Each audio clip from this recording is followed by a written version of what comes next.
Income tax બાદ મધ્યમ વર્ગીયને વધુ એક રાહત। રિઝર્વ બેંકે 5 વર્ષ બાદ રેપો રેટમાં કર્યો 0.25% ઘટાડો। લોન થશે સસ્તી, ઈએમઆઈ પણ ઘટશે।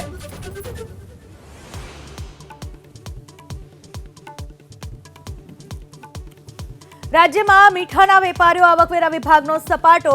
દેવ ગ્રુપના 15 થી 17 સ્થળે આવકવેરા વિભાગનું મેગા સર્ચ ઓપરેશન। રાજકોટ અને અમદાવાદમાં પણ દરોડા। સુરેન્દ્રનગરના થાનગઢમાં આચાર્ય પર વિદ્યાર્થીને પાઇપથી ફટકારવાનો આરોપ। વિદ્યાર્થીએ અન્ય વિદ્યાર્થીની મશ્કરી કરવા બાબતે માર માર્યાનો આરોપ। પોલીસે ગુનો નોંધી હાથ ધરી વધુ તપાસ।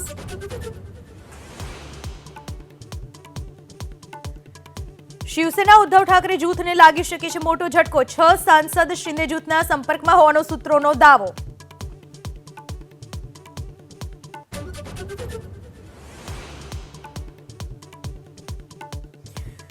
ચૂંટણીના પરિણામ પહેલા અરવિંદ કેજરીવાલે ધારાસભ્યો અને ઉમેદવારોની બોલાવી બેઠક। 11:30 વાગે આમ આદમી પાર્ટીની બેઠક।